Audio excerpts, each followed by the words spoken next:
What do you do when a family member needs help, kind of wants help, but tells you no, I can handle this, especially when they're going through a life change. You got Elizabeth and Radar. It's Text Roulette, and the mixer has texted this in. Let's see if you've been through this situation. If you have any advice, really need advice for this one at 414-432-1099. We're the platform. We bring it out to you. See if you can help out a fellow mixer. My uncle is turning 80 years old in June. He is not married and does not have any children. His house is a hoarding situation, and he's a collector of trains. A lot of stuff packed into the house. His siblings have only been in his home a couple of times in all the years that he's lived in Milwaukee. His house is in disarray. He needs many repairs. Every time anybody asks him if they can come over and help get things started and sort it out so he can move to this senior apartment, he always says, no, I have to do this by myself. Oh, no. He's very embarrassed about his home, doesn't want any help. I was going to say, it sounds like, he's just really embarrassed. He's very depressed because numerous friends are passing away as well. How do we approach him so we can get into his home and start the process of thinning out all of his stuff? And, you think about the episodes of Hoarders and people joke about that, but there is a lot of mental health issues behind a lot of the hoarding episodes that you watch. I don't want to let go of this because maybe, from what I've seen on the show, you got a lot of friends passing away. He's afraid he's going to leave. Things are going to leave him. So he doesn't want to let go of all the stuff in the house. Or maybe he also feels like starting that process of cleaning up the house and then moving to that new senior facility is him facing his own mortality. Yeah, you're going to have to look at that and not too. wanting to do that either. And hoarding is physical proof of mental illness. When you see the amount of things that have collected, and in a lot of cases, it's not sanitary, and it's really sad, but it isn't safe. It's not safe when you think about, could there be mold? Think of the fire hazards. Think of if something happens to your uncle in the middle of the night and emergency crews have to get there and try to get to him, God forbid, they might not be able to do that. We've got a call coming in here on line number 1. Hey, Packer fan Tiffany, what did you want to say about this situation? I would maybe do it in very small baby steps and maybe do it with somebody in the family that he trusts a lot. Mm-hmm. And just one very small step at a time.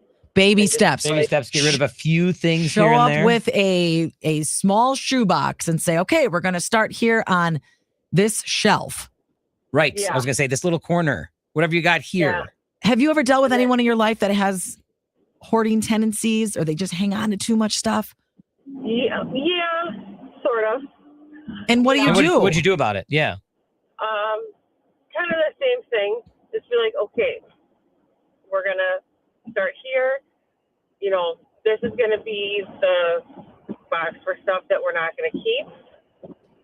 But here's a box for sentimental things that you want to keep.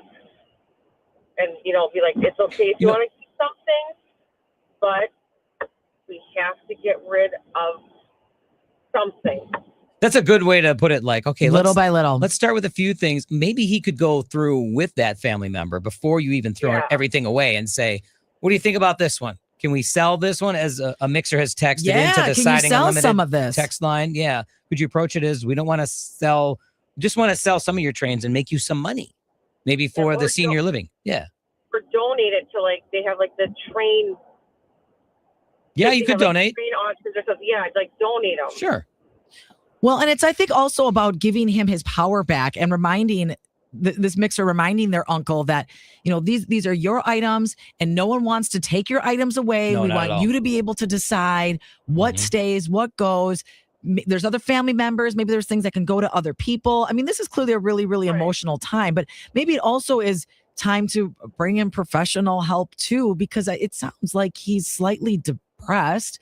Yeah, with all the friends and passing losing away? all these friends passing away. A little worried about that. This is just another way of saying goodbye, and that's going to be hard for him. And my heart breaks for the mixer that's dealing with this and wanting to help their uncle, but seeing that their uncle is kind of just treading water right now, not really going in any direction, just there and existing.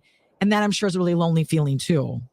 Yeah. But don't pass any judgment on him either. That's the No. other thing too. No shame, no judgment. The Text Roulette, if you're just joining us, their Mixer's uncle turning 80 in June, not married, seems to have like a hoarding situation at his house. He collects a lot of trains, but he doesn't want everybody to get rid of stuff without him. He says, I need to do this by myself. How do we approach him so we can get into his home and start the process of thinning out all his stuff? You don't want to go in there and say, we're getting rid of this. Don't tell him you're getting rid of it. But how about that part that the Mixer said that he wants to do this by himself?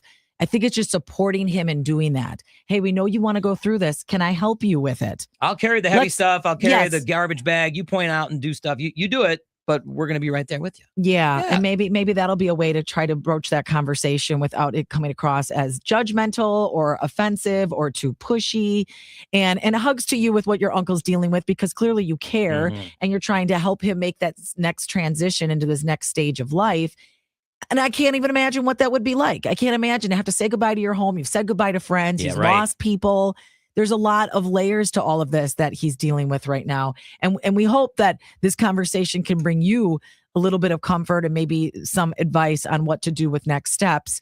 And keep us posted on what ends up happening to Mixer. We'll send this audio back to them through the text line, but a tough situation to go through nonetheless. Yeah. And if you have advice, you can, leave a comment for us on our Mix YouTube. We're live on YouTube right now, our Mix Instagram as well.